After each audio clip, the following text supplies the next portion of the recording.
జై శ్రీరామ్.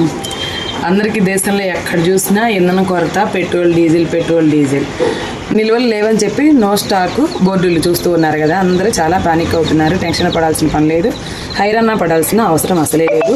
మనకు సరిపడినంత నిల్వలు ఉన్నాయి. మీరు సోషల్ మీడియాలో ఏయో ఉన్నాయి లేని చూసి ఇంతదానిలాగా చేసి చెప్పడం వల్ల హైరాణ పడిపోతూ ఉన్నారు ప్రజలంతా. కొన్ని చోట్ల నో స్టాక్ బోర్డులు ఎందుకు ఉంటున్నాయి అంటే, ఇంతకుముందు డీలర్స్కి బంకుల వాళ్ళకి ఉన్న అండర్స్టాండింగ్ ప్రాబ్లం ఇది.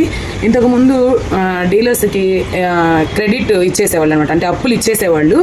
ఇప్పుడు అప్పులు ఇవ్వట్లేదు, కేవలం నగదుతో మాత్రమే పెట్రోల్ ఇవ్వడం వల్ల ఇప్పుడు మనకి ఈ కొరత అనేది ప్రతి ఒక్కరికి నో స్టాక్ బోర్డులు అనేది కనిపిస్తూ ఉన్నాయి.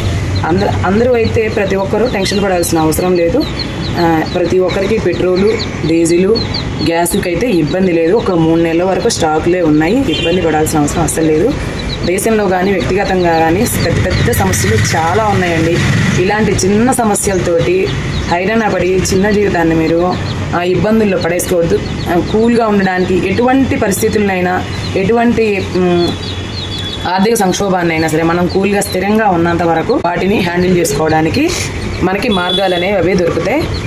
మనం హైరాణ పడినప్పుడు, టెన్షన్ పడినప్పుడు మన ఆలోచనలు మనల్ని నియంత్రిస్తాయి అన్నమాట. సో వచ్చే ఆలోచన కూడా రాదు. సో అందరూ హ్యాపీగా ఉండండి. ఇంధనం, డీజిల్, గ్యాసు కొరత ఏమీ లేదు. గ్యాస్ అయితే మెయిన్ ఇళ్ళకి, హాస్పిటల్స్కి, హాస్టల్స్కి, స్కూళ్ళకి ఇస్తూ ఉన్నారు. బయట వ్యాపారస్తులకి ఆపేసిన, హోటల్స్కి వాటికి ఆపేసిన. కాకపోతే రావడం ఒక 4 రోజులు అటు ఇటు పడుతుంది.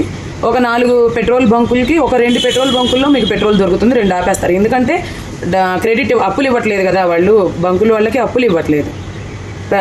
ఆ డబ్బు ఇచ్చిన వాళ్ళకు మాత్రమే పెట్రోల్ అందుతుంది. కాబట్టి ఆ డబ్బు లేని వాళ్ళు, అప్పులు తీసుకునే వాళ్ళు మాత్రం ఆగిపోతారు. డబ్బున్న వాళ్ళు కట్టి పెట్రోల్ తెచ్చుకుంటున్నారు. Be happy. మన ఛానల్ని మొట్టమొదటిసారిగా చూస్తూ ఉంటే అయితే సబ్స్క్రైబ్ చేసుకోండి, లైక్ చేయండి, షేర్ చేయండి. Thanks for watching.